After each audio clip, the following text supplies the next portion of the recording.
وأعوذ بالله من الشيطان الرجيم بسم الله الرحمن الرحيم يريد الله بكم اليسر ولا يريد بكم العسر ولتكملوا العدة ولتكبروا الله على ما هداكم لعلكم تتقون صدق اللہ العظیم۔ میرے عزیز دوستوں اور دینی ایمانی بھائیوں، اللہ رب العزت کا بے انتہا کرم اور احسان ہے۔ رب ذوالجلال نے ماہ مبارک کو عافیت اور سہولت کے ساتھ ہماری زندگی کے لمحے سے گزار کر ہمیں یہ موقع عطا فرمایا تھا کہ اللہ کے بارگاہ میں اپنی زندگی کو سنوار لیں۔ جو کچھ کمی کوتاہی رہ گئی اللہ رب العزت ہم سب کو معافی عطا فرمائے۔ آج کا دن بھی وہ ہے، حدیث شریف میں آتا ہے نبی کریم صلی اللہ علیہ وسلم نے فرمایا کہ نماز عید کے بعد اللہ رب العزت فرشتوں سے اعلان کرتے ہیں کہ اس مزدور کی مزدوری کا کیا، جس نے پوری محنت کی، یعنی پورے رمضان میں روزے رکھے، تلاوت کی، ذکر کیا، اب اس کا بدلہ کیا ہے؟ اللہ فرماتے ہیں اس کی مزدوری پوری ادا کر دی جائے گی۔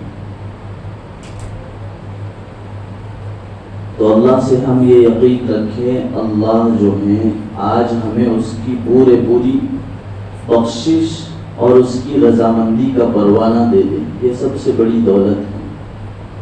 میرے عزیزوں، رمضان جو ہے یہ اللہ کی طرف سے بڑا عطیہ ہے، لیکن سال بھر کیسے گزارنا ہے اس کو سمجھنے کے لیے اللہ نے یہ رمضان کریم دیا ہے، جس کی وجہ سے رمضان میں جیسے ہم مسلمانوں کی نماز میں پابندی تھی، ذکر و تلاوت میں پابندی تھی، گناہوں سے ہم کنارہ کش رہتے تھے، اسی طرح بقیہ جو اب مہینے آنے والے اس کے اندر ہمارا یہی معمول ہو کہ رمضان میں جیسا ہمارا طریقہ تھا اس کے بعد بھی ہماری زندگی میں نمازوں کی پابندی ہو، ذکر و تلاوت کی پابندی ہو، اللہ کی یاد میں ہمیشہ ہر لمحہ جیسے روزے کی حالت میں ہم یہ سوچتے تھے کہ جو ہے میرا اللہ دیکھ رہا ہے، اس لیے ہم نہ کھاتے تھے نہ پیتے تھے، نہ بیوی سے صحبت ہوتی تھی کیونکہ اللہ کا حکم تھا۔ اسی طرح بعد کی اب کی جو زندگی ہے اس میں بھی یہ ہمارے سامنے ہمارے ذہن میں مستحضر رہے کہ میرا اللہ میرے ہر عمل کو دیکھ رہا، یہ یقین رکھ کر چلے۔ دوسرا یہ طریقہ ہے کہ گناہوں میں ملوث نہ ہو، کیونکہ اللہ کے قریب ہونے کے لیے گناہوں سے بچنا ضروری ہے، یہ یقینی بات ہے۔ گناہ اندھیرا ہے اور نیکیاں روشنی ہے۔ ہم چاہتے ہیں کہ اللہ کو پالیں، ہماری زندگی سکون والی ہو جائے، اور دوسری طرف ہم گناہوں میں ملوث رہیں، یہ دونوں ایک ساتھ نہیں ہو سکتے۔ جیسے ابھی سورج نکلا ہے تو یہ ممکن نہیں ہے کہ ابھی اندھیرا ہو، کیونکہ سورج کا کام روشنی دینا ہے، اور سورج کا غروب کا ہونا یہ اندھیرے کی علامت ہے۔ اسی طرح زندگی کی ہماری ابتدا نیکیوں سے ہو، خیر کے کام سے ہو، تاکہ ہماری زندگی کی شروعات جو ہے وہ روشنی سے ہو۔ اب جب ہماری صبح ہوگی، آج کی صبح میں الحمدللہ بہت سے لوگوں نے جماعت سے فجر کی نماز پڑھی، کئی لوگ وہ ہو گئے جن کی آج بھی فجر کی نماز گئی۔ اب جس کی ابتدا ہی ایسی ہو رہی ہو، جس کی دن کی شروعات اللہ کی نافرمانیوں سے ہو رہی ہو، آپ خود سوچو کہ پھر وہ زندگی میں سکون کیسے پا سکتے؟ آپ کا اور میرا یقین ہے کہ میرا اللہ ہر چیز پر قادر ہے، دن کو نکالنا، رات کو جو ہے رات کو لہلہا دینا، اور چاند سورج ستارے ہر چیز پر قدرت اللہ کی ہے۔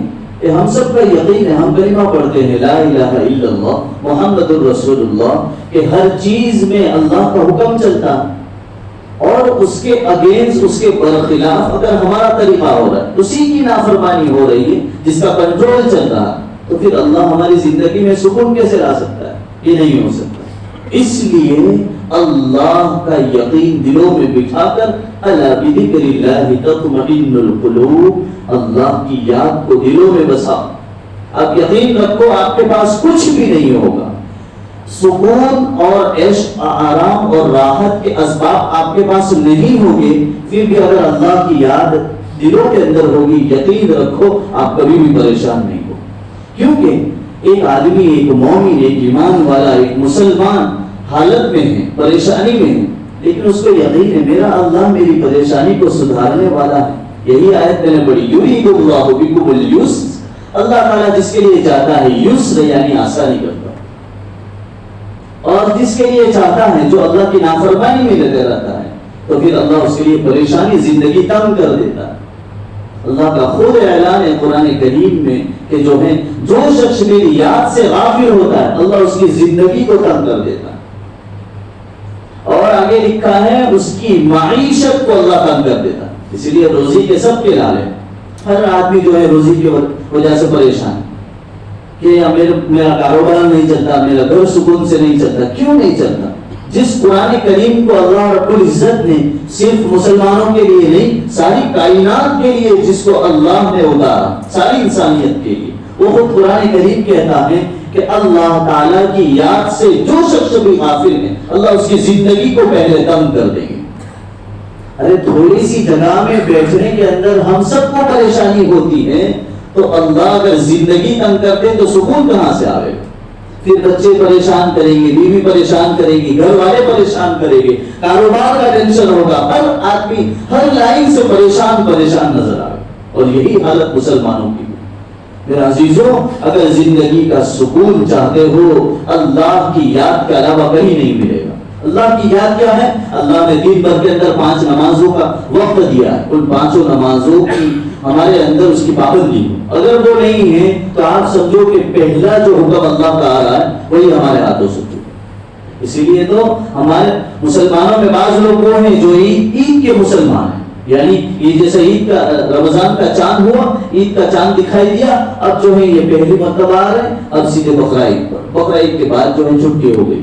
یعنی ایک تو مسلمان وہ ہیں جو عید سے عید آ رہے ہیں، ایک مسلمان وہ ہیں جو جمعہ ٹو جمعہ آ رہے ہیں، اور ایک مسلمان وہ ہیں جو اپنی من چاہے زندگی گزارا. یعنی من چاہا، دل میں آیا، فری وقت ملا تو جو ہے مسجد کو آ گئے، اور اگر وقت نہیں ہے، کاروبار جو ہے عروج پر ہے، بلندی پر ہے، گاہک سامنے آیا ہوا ہے، اب جو ہے اللہ کا حکم آ رہا ہے کہ جو ہے پہلے نماز ہے اس کے بعد کام ہے. وَمَا خَلَقْتُ الْجِنَّ وَالْإِنسَ إِلَّا لِيَعْبُدُونِ. اللہ نے تو جنات اور انسان کو اس لیے پیدا کیا کہ اللہ کی اطاعت ہو، لیکن اسی سے جب روح گردانی ہوتی ہے اللہ پھر جس چیز کی وجہ سے خرابی آئی ہے اللہ اسی کو کم کر دیتے ہیں.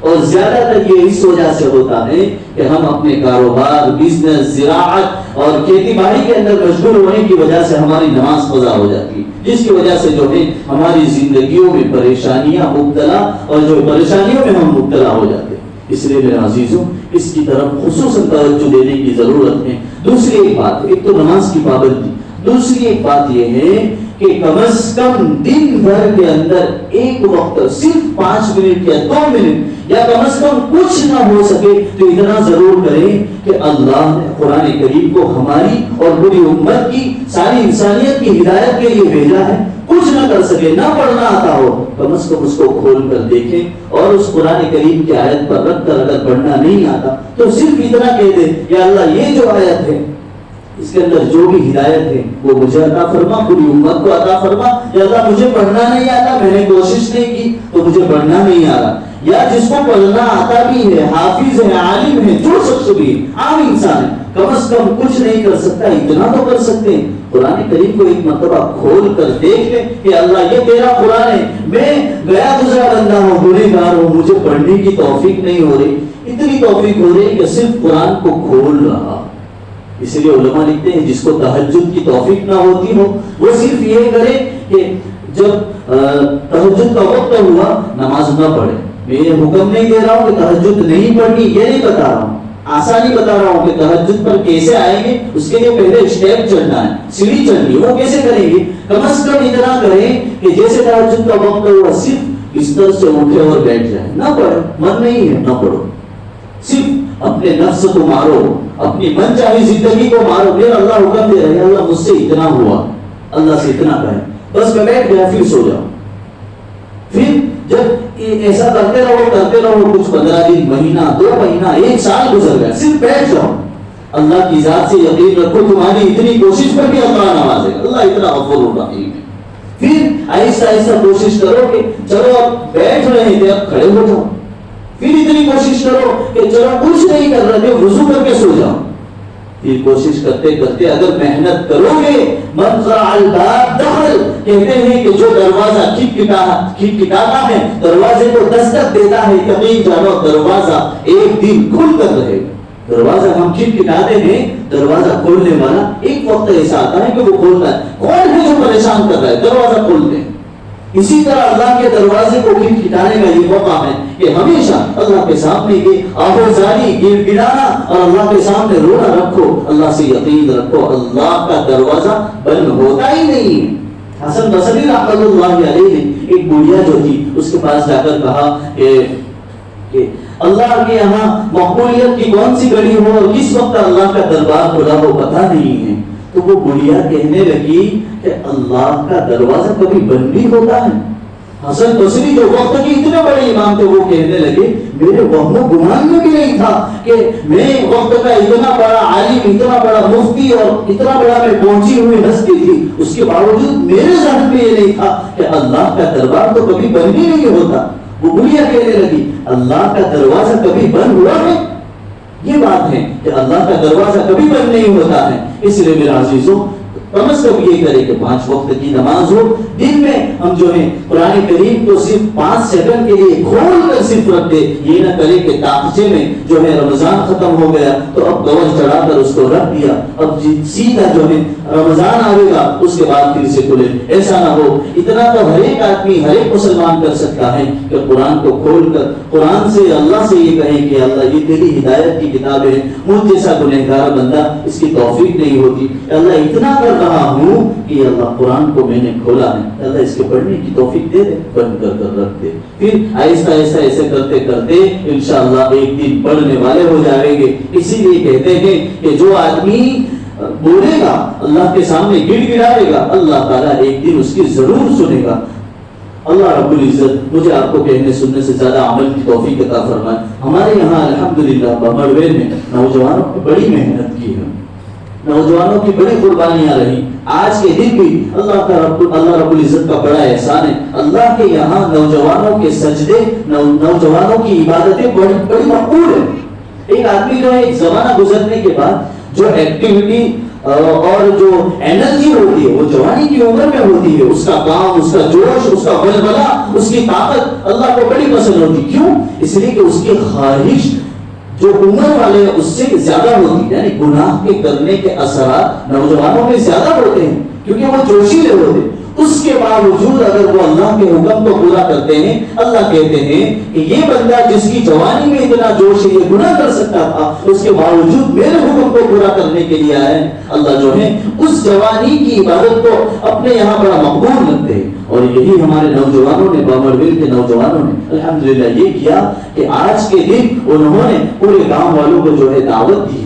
یعنی آج کے دن کھانے کا مستقل انتظام کیا، ایسا کہیں ہوتا نہیں ہے. اللہ بے انتہا اس کو قبول فرمائے. اس طرح کا ماحول جو کھانے کھلانا یہ کوئی بڑی بات نہیں ہے، لیکن جو ہے کسی کے گھر کو روشن کر دینا کسی غریب کے یہاں، اور خصوصاً یہ محبت کا ایک مجسمہ ہے، ایک آئیڈیل ہے جو ہر ایک کو اختیار کرنی چاہیے. یہ الحمدللہ ہمارے یہاں ماحول ہے. اللہ رب العزت اس کو بے انتہا قبول فرمائے. اس کے بعد جو نماز کی ترتیب کو سن لیں.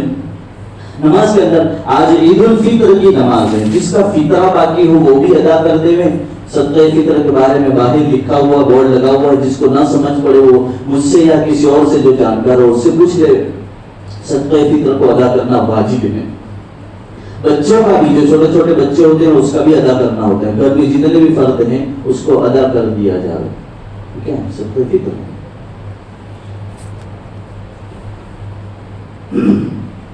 نماز کی ترتیب یہ ہے. عید الفطر کی 2 رکعت واجب نماز پڑھتا ہوں. دیکھو میں ہمیشہ کہتا ہوں کہ الفاظ کو بولنا ضروری نہیں، میں ابھی جو بول رہا ہوں اس کو آپ نیت کر لیں، کیونکہ آپ کا آنا ہی یہ ہے، آپ ابھی بقرعید کی نماز پڑھنے نہیں آئے، آپ کا جو عمل ہو رہا ہے یہی بات بتاتی ہے کہ آپ عید کی نماز پڑھنا ہے، ظہر کی نماز کا وقت ہے ہی نہیں، دوسری کوئی نماز کا وقت نہیں ہے۔ تو آپ کی یہ نیت کرنا، بہت سے لوگ ٹینشن میں رہتے کیا بولنے کا، 2 رکعت عید الفطر کی واجب 6 زائد تکبیروں کے ساتھ، اللہ اکبر، سامنے کعبہ کے پیچھے اس امام کے، ارے پیچھے ہی امام کے پڑھنے والے ہو، آپ کے دل میں جو میں بتا رہا ہوں یہی کہ عید الفطر کی 2 رکعت واجب نماز پڑھ رہا ہوں، آپ لوگوں نے نیت کر لی، یہ نیت کر لو، پھر مستقل کھڑے ہو کر بولو گا، کوئی ٹینشن نہ لو، اللہ نے دین کو آسان رکھا ہے، اتنا ہو گیا، 6 زائد تکبیروں کے ساتھ، 6 زائد تکبیر ہوگی، امام کے پیچھے ہیں، سامنے کعبہ کے ہیں، اللہ اکبر، یہی چیز ہو گئی، نیت تو آپ سب لوگوں کی ہو گئی، اب کھڑے ہو کر مستقل دہرانے کی ضرورت نہیں، جس کو بولنا ہو وہ بولے، کوئی پریشانی نہیں، لیکن جس کو بولنے میں پریشانی ہوتی ہے کہ کیا الفاظ بولنے، وہ ٹینشن نہ لے، میں نے آپ کو نیت کروا دی۔ اب جو ہے نماز کا طریقہ دیکھ لو، پہلے جو ہے اللہ اکبر کہہ کر ہاتھ کو باندھ دینا، ہاتھ باندھ لی، اس کے بعد ثنا پڑھیں گے، ثنا پڑھنے کے بعد امام جو ہے 2 مرتبہ ہاتھ کو اٹھانا، پہلے دیکھو، پہلے اللہ اکبر ثنا، اس کے بعد اللہ اکبر، اللہ اکبر، 2 مرتبہ چھوڑ دیا، تیسری مرتبہ میں ہاتھ کو باندھ دینا، پھر امام اپنا کام کرے گا، 1 رکعت ختم ہو جائے گی، دوسری رکعت میں جب پھر سے کھڑے ہوگے اس وقت میں الحمد اور سورت کے بعد، یعنی اس وقت ثنا نہیں ہوتا ہے، الحمد امام پڑھے گا، سورت پڑھے گا، سورت پڑھنے کے بعد رکوع میں سیدھا نہیں جانا ہے بلکہ پھر تکبیر ہوگی، اس میں 3 مرتبہ چھوڑنا ہے، اللہ اکبر، اللہ اکبر، اللہ اکبر، چوتھی تکبیر جب کہی جائے گی اس وقت میں رکوع میں جانا ہے۔ پہلی رکعت ہوتی ہے، اس کے اندر اللہ اکبر کہہ کر ہاتھ باندھا جاتا ہے، اس کے بعد ثنا کے بعد 2 مرتبہ ہاتھ اٹھا کر چھوڑ دینا ہے، تیسری مرتبہ میں باندھ دینا ہے، دوسری رکعت کے اندر 3 مرتبہ چھوڑنا ہے، پہلے میں 2 مرتبہ چھوڑنا تھا، دوسری رکعت میں 3 مرتبہ چھوڑنا ہے ہاتھ اٹھا کر، اور چوتھی تکبیر کے اندر اللہ اکبر کہہ کر رکوع میں چلے، صفحے سیدھی ہے۔